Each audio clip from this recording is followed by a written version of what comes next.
The moment that boy walked into the courtroom, the energy shifted. Not because he looked dangerous. He didn't. Not because he looked scared. He didn't either. He looked misplaced. Like he should have been anywhere else but here. Baggy hoodie. Quiet footsteps. No lawyer at his side. Just a steel gaze and hands buried deep in his pockets. People whispered.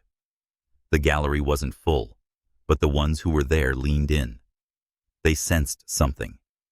Maybe it was the silence. Maybe it was the judge's smirk. Judge Harvey Langston, 66, a man who'd seen too many teenagers stumble through his courtroom and too few take responsibility, adjusted his glasses and scanned the file in front of him, like it was a menu he didn't feel like reading. "You sure about this?" he asked without looking up. "No, attorney." The boy nodded once. "I'm representing myself." Langston finally glanced up, and his eyes narrowed. "Brave, or foolish. We'll see." From the corner, Assistant District Attorney Vanessa Sharp chuckled under her breath. She'd prosecuted dozens of these cases, young suspects who thought confidence could replace evidence. She had her binder open, her voice rehearsed, her mind already on her next case. "The state is ready, Your Honor," she said. Langston raised an eyebrow at the kid. "And you?" "Yes, Your Honor." "You even know how this works?" "I've read the handbook," the boy said calmly. "Twice." That got a few laughs. Not from Langston, not from Sharp, but from the clerk, the bailiff, even a journalist in the back row. The kind of laugh you hear when someone's walking blindfolded into a lion's den. The boy didn't blink. Langston sighed and banged the gavel. "Let's proceed." Sharp stood up, heels tapping like clockwork across the wooden floor. "Your Honor, the case is straightforward. The defendant, Elijah Monroe, age 17, was arrested near the scene of an active vehicle theft. The vehicle, a black Tesla Model 3, was reported missing at 9:42 p.m. Surveillance footage shows the suspect approaching the car. Moments later, the Tesla was in motion. Police intercepted it 4 blocks away, abandoned. Elijah Monroe was found 2 blocks further, sweating, breathing hard, and wearing gloves with partial prints matching those on the driver's door. She walked past Elijah and gave him a look. Not angry, just certain. "We have motive, opportunity, and a physical connection to the scene. The state has no doubt of Mr. Monroe's guilt." She sat, and that was that. Langston turned toward Elijah. "Defense?"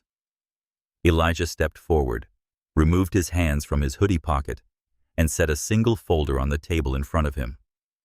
"Before we go into the evidence," he said, "I'd like to clarify something." Langston motioned. "Go ahead." "You mentioned I have no counsel. That's true. I waived my right. But I didn't come unprepared." He opened the folder slowly, deliberately. Inside, several pages, neatly typed, numbered. "In here," he said, "are motion forms I filed this morning. One is a request for body cam footage from Officer Craig Dillard, who claims to have pursued me on foot. Another is for the unedited surveillance video from the 7-Eleven across the street from where the car was parked." Langston frowned. "You did this yourself?" "Yes, Your Honor. I also submitted a request to cross-check timestamps between the 911 call and Officer Dillard's first radio dispatch. There's a 3-minute gap I'd like to address." Now the courtroom shifted. Quiet. Focused. Sharp sat up a little straighter. "And what exactly are you hoping to prove with all that?" she asked. Elijah finally looked at her. "That Officer Dillard didn't see me steal that car, because I didn't, and that his statement is inconsistent with the footage. I wasn't running from the police. I was running to the gas station because someone was chasing me." Langston blinked. "Someone was chasing you?" "Yes, and unlike Officer Dillard, the surveillance camera actually caught it." The room exhaled. Judge Langston tapped his pen once, twice, then folded his hands. "Miss Sharp," he said, "do you have those footage files?" Sharp's jaw tightened. "They were never requested by the defense. I requested them this morning," Elijah interrupted, holding up a time-stamped filing confirmation. "Time-stamped and signed, 8:03 a.m. Langston took the paper from the bailiff and studied it. Sharp didn't speak, because she couldn't. "I'll allow a short recess," Langston said. "Let's get that video up." 15 minutes later, the 7-Eleven footage played on the court monitor. Black and white, grainy, but visible. It showed a tall figure in a hoodie chasing someone across the parking lot. Someone shorter, smaller. That second person darted toward the store, paused, and disappeared off-screen toward the side alley. Langston leaned forward. "That you?" "Yes, Your Honor. That's me." "And that's not Officer Dillard behind you?" "No, sir." Sharp stood. "Even if this chase occurred, it's irrelevant. He was found near a stolen vehicle shortly afterward." Elijah raised a finger. "I was found near the car, not in the car. I never drove it. And the state's evidence is built on 3 things: Officer Dillard's eyewitness statement, partial fingerprints, and timing. Let's break those down." He walked slowly to the center of the courtroom. The kind of slow walk that says, "I own this moment." First, Officer Dillard's statement says he chased me from the driver's side after watching me abandon the car. But his body cam was off during the foot pursuit. Why? I don't know. Maybe a technical glitch. Maybe not. He let that hang. The timestamp from his own cruiser GPS shows he arrived at the scene after the suspect had already fled. That contradicts his version entirely. Langston looked to Sharp. "Is that accurate?" She hesitated. We hadn't verified the GPS." "You should have," Langston muttered. Elijah didn't stop. "Second, the fingerprints. Let's talk about that." He picked up a document from the folder and held it out. Forensic report says there were 3 usable partial prints, none of them a full match.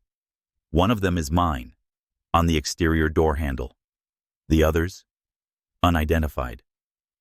Langston raised an eyebrow.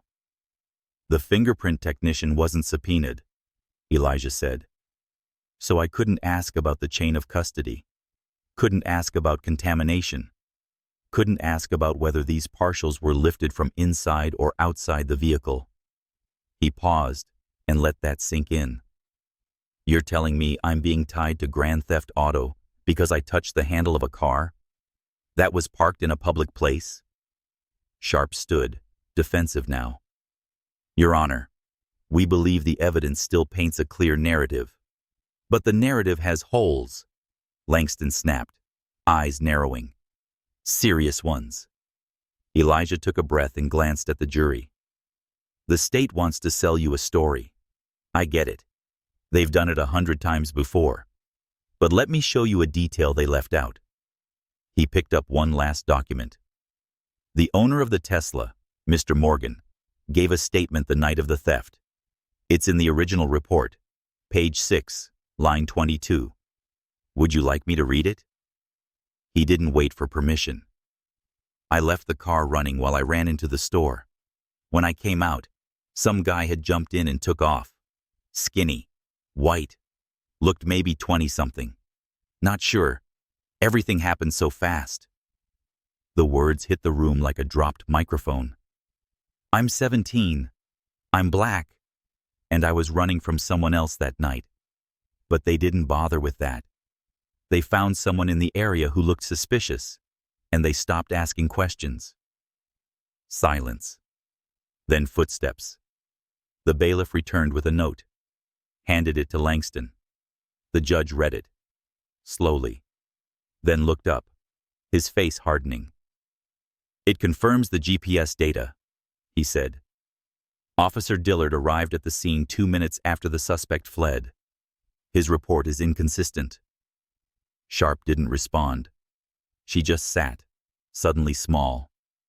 Langston turned to Elijah. Anything else? One more thing, Elijah said. The car was found in drive mode. That means it was left on, not parked. Langston nodded. Which means the real thief didn't shut it down. Exactly, Elijah said. And I was found walking. No keys, no stolen goods, no footage, just bad timing. Judge Langston sat back. For a long moment, he said nothing. He just stared at Elijah, studied him like a man seeing something he didn't expect, like a man realizing a mistake as it was still happening. He finally exhaled. Miss Sharp, any rebuttal? She stood, then paused, papers in hand, but nothing to say. No, Your Honor. Langston looked over at the jury box, then to the gallery. Everyone was watching. Even the reporters had stopped typing. He tapped his gavel twice. Charges against the defendant, Elijah Monroe, are hereby dismissed. The room didn't erupt. No cheers, no outcry. Just that stunned kind of silence.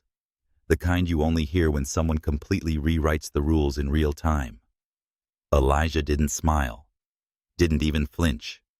He just nodded and turned to walk out. The courtroom watched him go like a man leaving the ring after knocking out a fighter twice his size. Calm, steady, unapologetic. He pushed open the doors, walked down the hall, past the security checkpoint. And that's when he saw her. His mother. She was leaning against the wall, arms crossed, trying to look annoyed. But her eyes were red. From waiting. From holding back tears. From not knowing which way this was going to go. She stared at him. You really did it? She asked, voice barely above a whisper. Elijah gave the smallest smile. You said if I was going to make trouble, at least make it smart. She shook her head. You scared the hell out of me. I know, he said. I scared me too. They stood there a second longer. Then she hugged him. Tight. Without words. Across the street, a black car pulled up. Inside, behind the tinted window, Judge Langston watched. The same man who'd started the day, seeing just another defendant, now saw something else entirely. Something that forced him to sit a little straighter. Think a little harder. He didn't reach for his gavel. Didn't call anyone. He just sat there, eyes narrowed, watching Elijah disappear down the steps. He would remember this one. Not because he lost. Because for once, the court didn't win by default. Most people walked away from that trial thinking it was just a fluke, a rare moment, a clever kid with a good argument. But Elijah didn't see it that way. To him, it was proof. Proof that the courtroom wasn't just a place where things happened to you. It was a place where you could make something happen back, if you knew the rules, if you knew where to press. He wasn't done. This wasn't his last time in front of a judge. But next time, it wouldn't be as a defendant. It would be as counsel. And next time, he wouldn't be alone. Because every kid in the gallery that day, every kid who'd ever been told, "You're not ready," they saw what was possible. If this story hit you even a little, like it. Share it. Not for clicks, for clarity. Because the law isn't magic. It's a system. And every system needs to be challenged, especially by the ones it tries hardest to overlook.